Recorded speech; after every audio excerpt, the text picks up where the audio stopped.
5 divers entered the cave. 4 were found deep inside. 1 was found closer to the entrance. Their tanks were reportedly empty.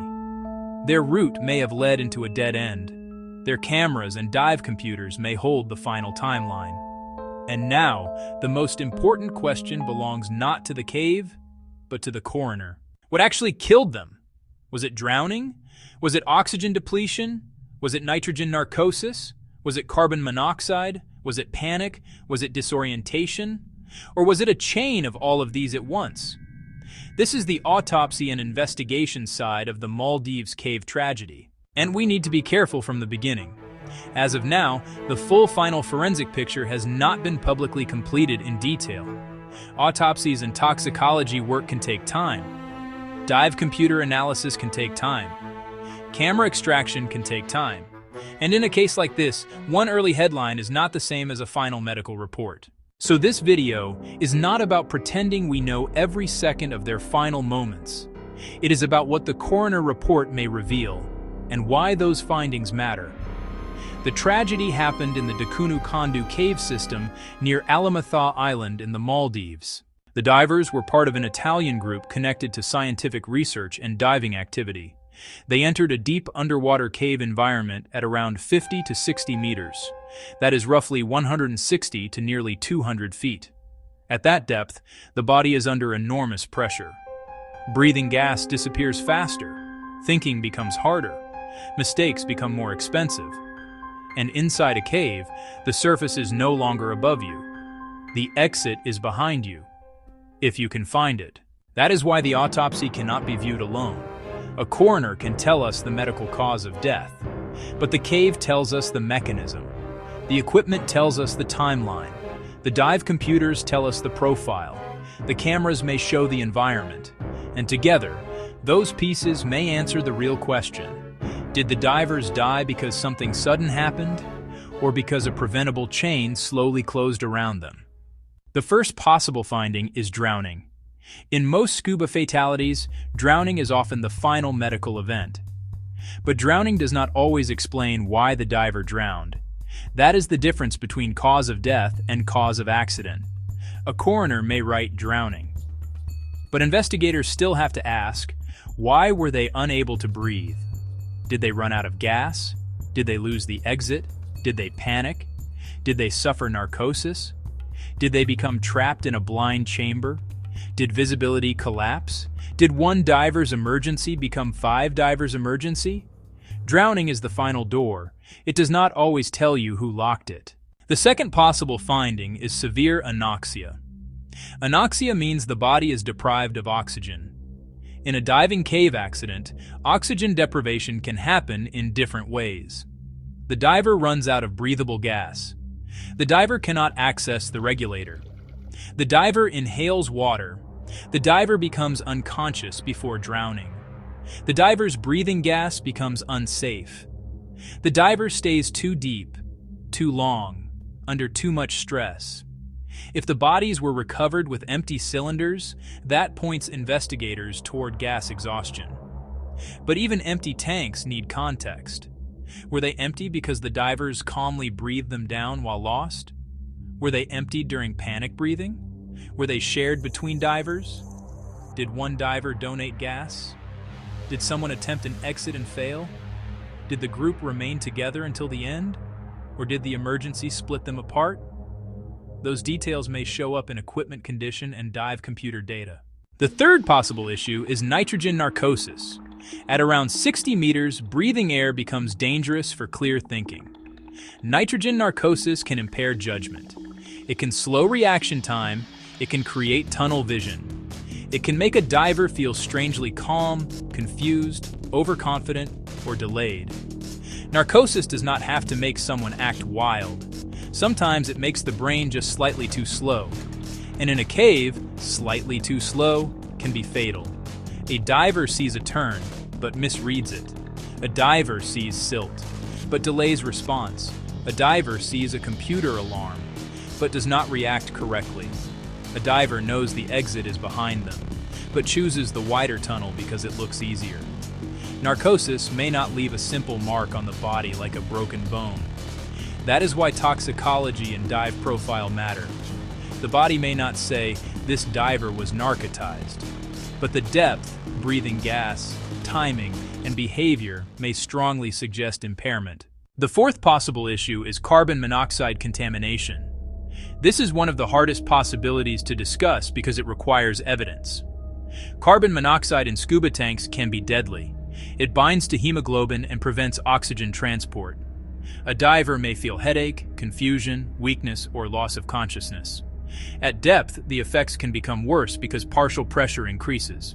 But carbon monoxide contamination cannot be assumed. It has to be tested. Investigators would need tank analysis, blood tests, and equipment records. That is why toxicology matters. If carbon monoxide is ruled out, the investigation moves back toward environment, gas planning, disorientation, and human factors. If it is found, the case changes dramatically. Because contaminated gas would raise a different legal and operational question.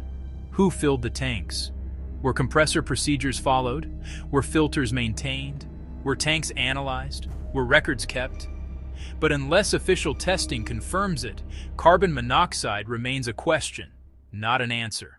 The fifth possible issue is oxygen toxicity. At extreme depth, oxygen can become toxic depending on the gas mixture. If divers used enriched air nitrox too deep, the oxygen partial pressure could become dangerous. Oxygen toxicity can lead to convulsions underwater.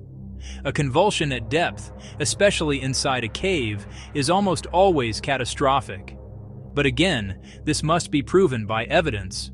What gas were they breathing? Was it air? Nitrox? A different mix? Were tanks labeled? Were they analyzed? Were dive computers set correctly? Were there spare cylinders? Were any tanks staged? Were gases switched? The coroner report alone may not answer this. The equipment and gas analysis are critical. The sixth issue is trauma. Reports so far have not centered this case on visible traumatic injury or a cave collapse. That matters because it shifts the likely explanation away from a sudden physical crushing or rockfall event. If there is no major trauma, no evidence of violent impact, and no signs of a collapse, then the investigation focuses more heavily on drowning, gas loss, disorientation, narcosis, and entrapment by navigation. In other words, the cave may not have physically trapped them with rock. It may have trapped them with geometry. That is more terrifying, because a cave does not need to collapse to become a prison. It only needs to make the exit disappear. The seventh issue is the reported illusion wall. Recovery and technical analysis described a possible root problem inside the cave system. Reports suggest the divers may have moved through an S-shaped tunnel, encountered a sandbank or visual feature that made the real exit difficult to recognize from one side, and turned into a wider-looking tunnel that led toward a blind third chamber. If true, that would explain why experienced people could still become lost. It was not just darkness. It was not just panic. It may have been an optical trap. A diver approaching from one direction may see the exit. A diver approaching from another may see what looks like a wall. Inside a cave, your brain wants the obvious path, the wider path, the open path, the path that looks like it must lead somewhere. But underwater caves do not care what looks logical. A dead end can look inviting. The real exit can look hidden. And with silt, stress, depth, and limited gas, a wrong turn can become permanent. The eighth issue is the separation of the instructor. One body was reportedly recovered away from the main group. That detail matters.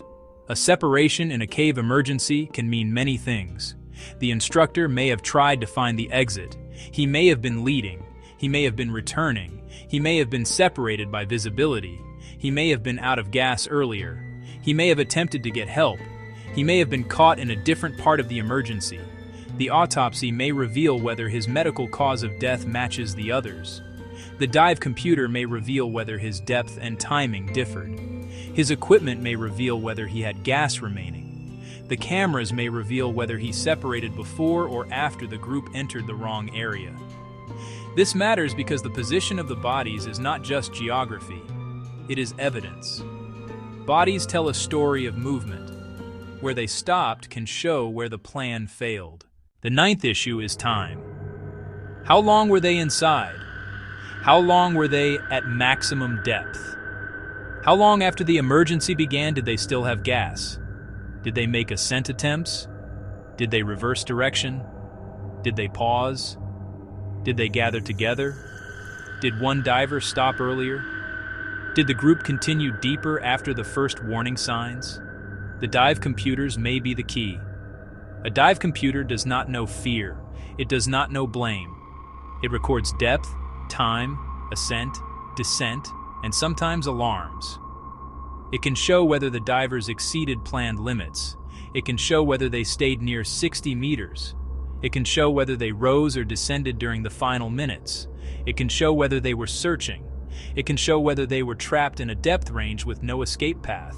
And if multiple computers survived, investigators can compare them. 5 timelines. 1 cave, 1 final route. The 10th issue is panic. Panic is not always visible in an autopsy, but it can be visible in the evidence. Rapid gas consumption, abrupt depth changes, separation, dropped equipment, erratic movement, a failed attempt to exit, a regulator out of the mouth, a mask displaced, lights abandoned, a camera angle that suddenly changes. Panic underwater is not always screaming. Sometimes it is silence, fast breathing, narrow focus, a desperate choice, one wrong tunnel, one missed exit, one decision to keep moving because stopping feels worse. And at depth, panic feeds itself. The faster you breathe, the faster gas disappears. The faster gas disappears, the more fear rises. The more fear rises, the worse decisions become. In open water, panic is dangerous. In a cave, panic is a countdown. The 11th issue is decompression. At 50 to 60 meters, especially with time spent at depth, decompression obligation becomes a serious concern. Even if the divers had found the exit, they may not have been able to simply shoot to the surface. A direct emergency ascent from that depth could create severe injury or death. That creates a brutal trap. Stay down and you may run out of gas. Go up too fast and you risk decompression sickness. Inside a cave, the emergency is even worse because first you must find the exit, then you must manage ascent, then you must manage decompression. That means the coroner report for the Italian divers and the death of the Maldivian rescue diver are connected by the same physics. Depth gives no mercy. The rescue diver, Mohammed Mahoudi, died from decompression sickness during recovery efforts. That shows how dangerous the environment remained even for those trying to bring the victims home. The 12th issue is what the coroner cannot tell us. A coroner can identify drowning. A toxicologist can test for substances and gas-related markers. A hyperbaric specialist can interpret diving medicine. But no autopsy can fully reconstruct a cave. No autopsy can tell us exactly what the divers saw. No autopsy can show the moment someone realized the exit was gone. That is why the equipment matters. Dive computers, GoPros, phones, regulators, tank valves, pressure gauges, lights, reels, masks, fins.